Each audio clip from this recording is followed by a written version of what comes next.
I'm Lisa Evers, and this is Street Soldiers. Fox 5 and Hot 97 present Street Soldiers with Lisa Evers. Beefs and diss tracks have been a part of hip-hop since day one, but today most of the trash talk is taking place on social media. So are these feuds real or just publicity stunts to sell music? It was a security 911 with all hands on deck during a Fashion Week flare-up as Cardi B's designer shoe went flying straight at Nicki Minaj, all because Nicki dared to question Cardi's mothering skills on social media. The confrontation between the two rap queens drew worldwide attention, says international battle rap star Jaz the Rapper. It's exciting because you don't have many female rappers in the industry anyway. You know, we're so used to having all of these males going back and forth and people always putting the males against each other, but now it's like, I feel like now it's our time.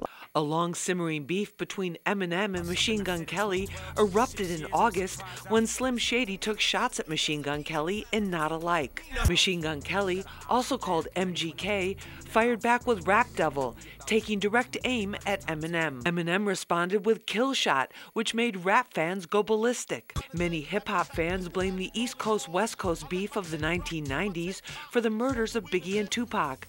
Luckily today, most of the shots fired are verbal. A bitter, years-long beef between Meek Mill and Drake exploded when Meek accused Drake of not writing his own lyrics. It ended with a very public ceasefire when Drake invited Meek to come on his concert stage. Hip-hop fans loved it. Drake versus Meek Mill was big for Drake because a lot of people were questioning, you know, if Drake had a ghostwriter, can he write his rhymes, is Drake as real as they say? And Drake proved that he can rap. Not all beefs get resolved, and some can backfire. Let's find out what our panel has to say. Joining me is Rob Markman. He's the head of artist relations for Genius. He's a rapper himself and also a well-known music journalist. Rob, great to have you on the show. Thanks for having me, Lisa. Thank you so much.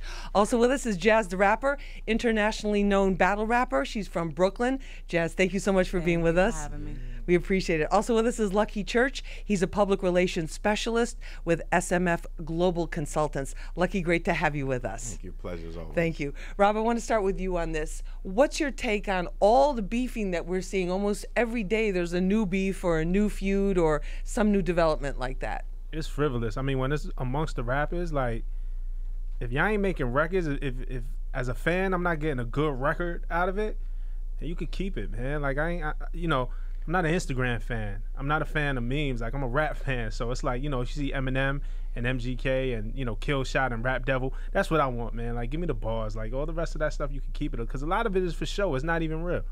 Let's talk about Jaz the Rapper. The ladies have been dominating a lot of the beef talk lately, especially Nicki Minaj. What do you make of everything that you see going on as a female artist? I think it's, all right, this is the thing. A lot of people say they hate when the female rappers go against each other. I feel like it's going to happen because the males go against each other. We shouldn't be any different. We're still in an industry where it's about rap. I want to prove I'm better than you. You know what I mean? I do feel like the Nicki and Cardi thing does have some behind the scenes stuff going on with it, but I love it. I love it. I love it because it's exciting. And like he said, they're throwing shots on songs. You know what I mean? I want to hear that. And they actually, you know, got into the little, well, Cardi threw the shoe, but, you know, they got into that. And I like, if it's really that serious, then do something about it. Of course, I don't want, like, people to die or anything like that. Right. But, you know, it's exciting, and I think we need it. I think we need it. And as long as it's not just for Twitter or for sales, go for it. Lucky, we're seeing a lot of the hip-hop artists now are much bigger in popularity and also in terms of fame than movie stars. They're really the movie stars of our era right now. So what do you make of the beefing and the feuding? Do you think some people actually do it on purpose, knowing that this, you know, this could get a reaction? 100%. I think most people do it for the reaction and they see the value. And I'll take like somebody like 50 Cent, who has made kind of a career based on that. He's a professional troller. And you know, and one of his funniest beef right now is the one that he had actually. I know he's always with Ja Rule, but the one he's doing with Busta Rhymes, that has been completely hilarious. And I get what you're saying too about, I want to hear the music and I want to hear the essence of what hip hop is, because that is what everybody loves about hip hop: the battle, the hunger, the fight for it. But at the same time, I'm very much into the social media now. I'm the young old head, as my interns call me. I like to see them, entertaining each other and drawing people in and the fights back and forth. It's a little bit of fun. What about though, Rob? Give us a perspective with the Nicki Minaj, because there's people feel like Jaz said, there's got to be a little bit of something real, probably behind that. Give us a sense of the history there. I mean, the history is basically, and it's the same thing. I like the point that Jaz made is that the males go through it too. Nicki has been at the top of the game for a long time. The same way Jay-Z was when him and Nas started going at it. When you're at the top of the game, there's always going to be friction. Here comes Cardi, and her records is popping, and she's making a lot of noise. So, I think women are pitted against each other, and that's real. But I think, there's a natural friction of what goes on, because Nicki's not letting go of her top spot. She's not just going to give it to you. And Cardi ain't come here to play number 2. So there's always going to be that friction there. So it's definitely like some behind the scenes, but historically we've always seen that be the case. Do you think it's good? Do you think, Jaz, it's good for the music, especially for female artists? Because for a long time, for a while there was like a real void of female artists. Yeah, it's really good. Like I said, it makes it exciting. I loved Cardi's album. You know what I mean? And like I said, they're throwing the shots at each other. It gives a reason for me to listen to, ooh, Nicki just dropped a new song. Let me see if she threw a shot. Even if it's not a shot, you want to take any little thing and say, yeah, this is a shot. You know what I mean? And right. Same thing with Cardi. You know what I mean? And they did try to say they wasn't throwing shots, but we all knew they were shots. I love it. It helps it. It helps it a lot. That's the thing. I want to see records. I'm not sure what the shots are. Like I know the shoe. You know what I'm saying? Right. I know. It was an expensive shoe. Yeah, Are you sure about that? Like what's the song that they going at each other? Like maybe it was Motorsport that they was going at each other, but nobody is gonna. They haven't owned up to it. Like Nicki and Remy went at it. And that was brutal. And it was like, it's no subs. This is about you. This is about you. And that was entertaining. That was good for the game. That was good for the sport of rappers. When it's Nicki and Cardi, I see all the headlines, but what are the records? Like, so you just I want the records. I'm a rap fan. You want a full diss song? Or something.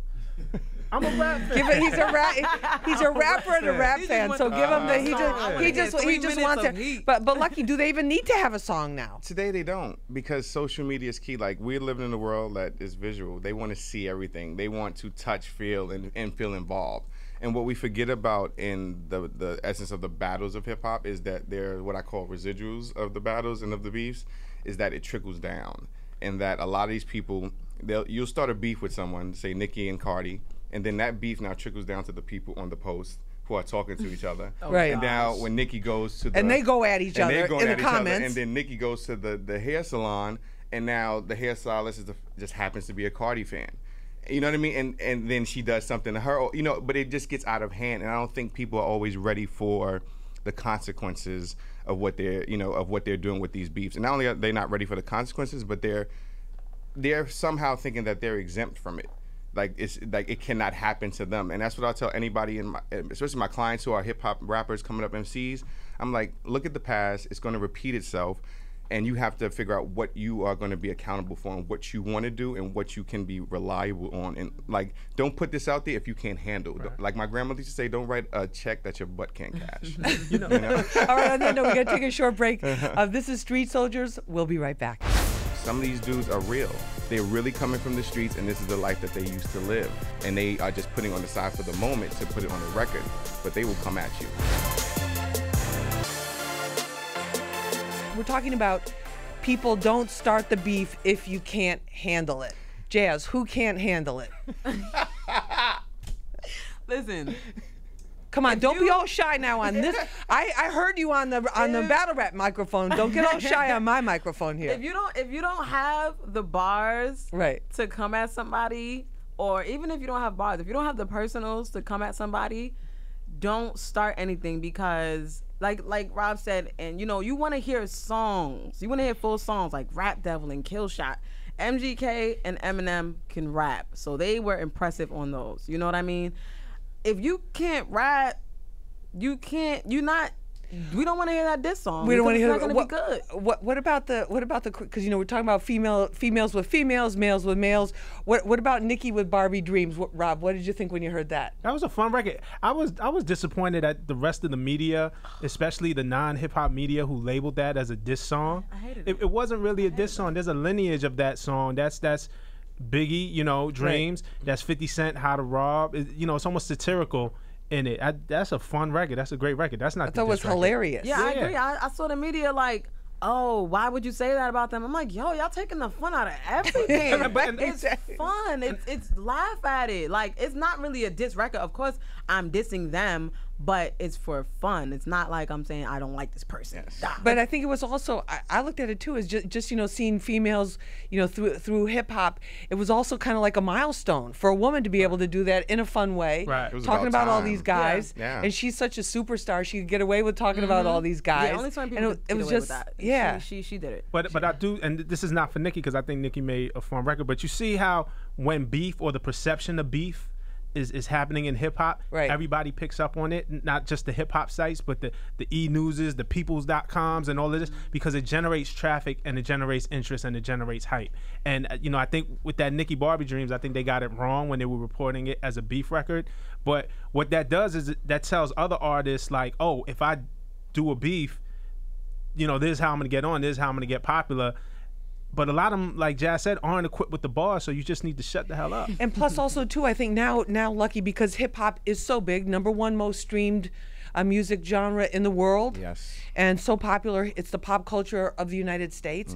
It's like these artists drive, what Rob was talking about, they drive so much traffic. So what about for artists who think, oh, this is just gonna be on social media, or this is just gonna be on some hip hop blogs? But now you have these quote unquote mainstream publications, mainstream TV, mainstream everything, picking up on it and just adding hundreds of thousands of more hits and followers and all of that, and just ratcheting it up. Is there a danger with that? There's 100% of danger with that, because when you're putting that energy out into the atmosphere, you know, you attract what you give. You know what I mean? So you're giving the world this image that you're not really equipped to live up to.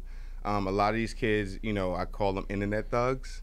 To where they can film this image and edit it down to something that they're trying to portray, but as soon as somebody walks up on them in the street, it's a problem, and they're scared, and now they're pleading for their life. So like again, it's all about accountability. If you don't want a reaction, you know, you don't put that out there. And I always tell my clients, please be careful what you say and who you say it to. Look these other artists up. Some of these dudes are real. They're really coming from the streets, and this is the life that they used to live. And they are just putting on the side for the moment to put it on a record, but they will come at you, you know? And also too, Rob, in terms of the media game, the role that the media plays in it. During the East Coast, West Coast days, the media was very criticized, especially the hip hop media for the, you know, starting out with those covers when there were paper magazines talking about that. But now it's a different game, and these publications that may know nothing about the culture, nothing about the music, they just see the tremendous star power of the artists and the number of followers, and that's gold to them. And add fuel to that fire. You know, what we do over at Genius is, you know, we try to break down the lyrics. So the example of MGK and Eminem, like, you know, those were the two most trafficked songs of that week for Genius. And, you know, what we did was we broke down the bars. Like, if you listen to Eminem's Killshot, it's a direct response, almost line for line, of everything that MGK said. You know, when he's like, oh, what's in your bowl? Is that oatmeal, cereal? It's because in the video, the Rap Devil video, he's eating out a bowl. And, you know, he responds to every line. So we try to break it down that way and not super sensationalize. Jaz, in terms of getting under people's skin, that's kind of your stock in trade as a battle rapper. How do you look at somebody or you know, an opponent or a challenger, and like, this is how I'm gonna do it, or this is what's gonna push that button that's really gonna make them go off? I study them. I'm more of a chess player. Like, a lot of people describe my style as strategic. There's some people that don't study you. They'll just talk about your father, your mother, somebody that died. Just generic, yeah. They'll do that. Me, I study you. Like, if I watch one of your battles and I realize every time somebody mentions something particular, and you walk around, or you start drinking your water, or you get mad, or you say things, I know that that's your button, so I'm gonna say something about it.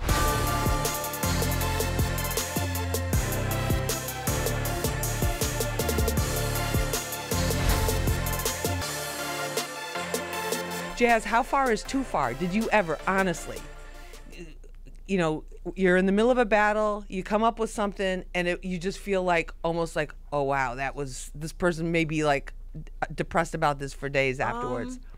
It's funny, somebody just asked me that yesterday. Personally, I don't talk about dead people.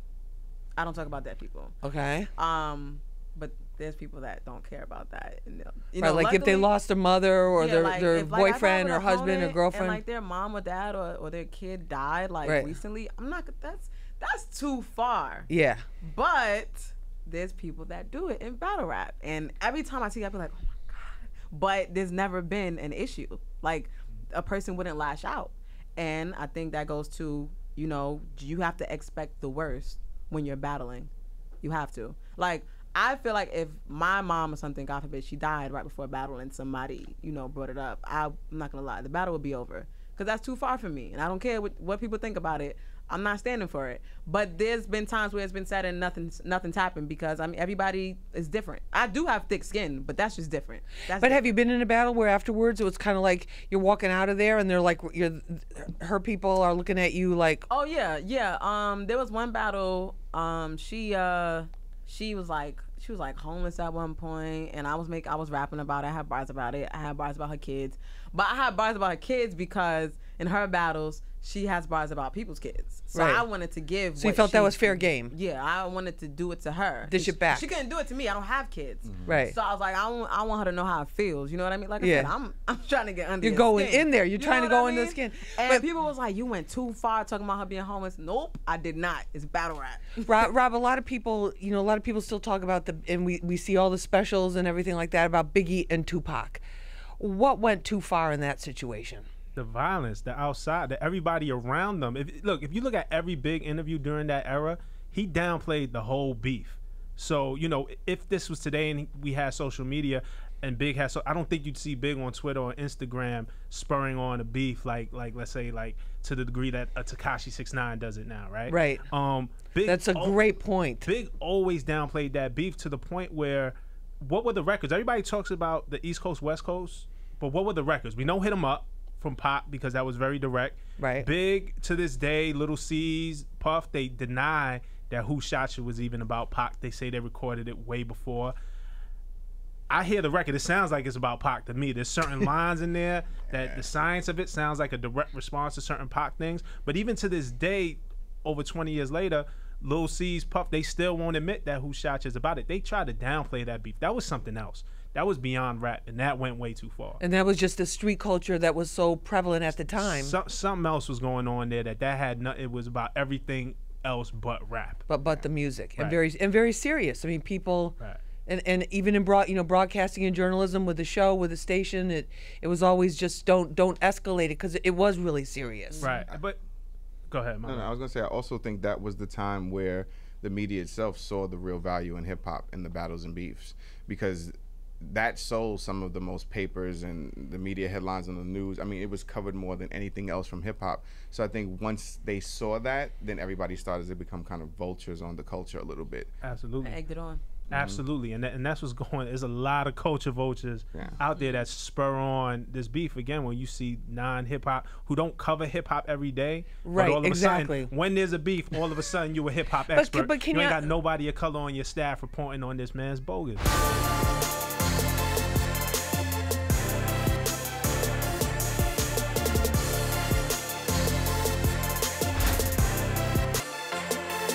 I want to thank our guests for being with us for this episode of Street Soldiers. Rob Markman, head of artist relations at Genius, rapper and music journalist. Great to have you with us. Thank you so much. Also with us, Jaz the Rapper. Thank you for being with us. Internationally known battle rapper from Brooklyn. And Lucky Church, public relations consultant and specialist with SMF Global Consultants. Thank you so much for being with us. And thank you for joining us for this episode of Street Soldiers. I'm your host, Lisa Evers. And remember, use your mind. It's your best weapon. I hope it's your only weapon. Let's push for peace.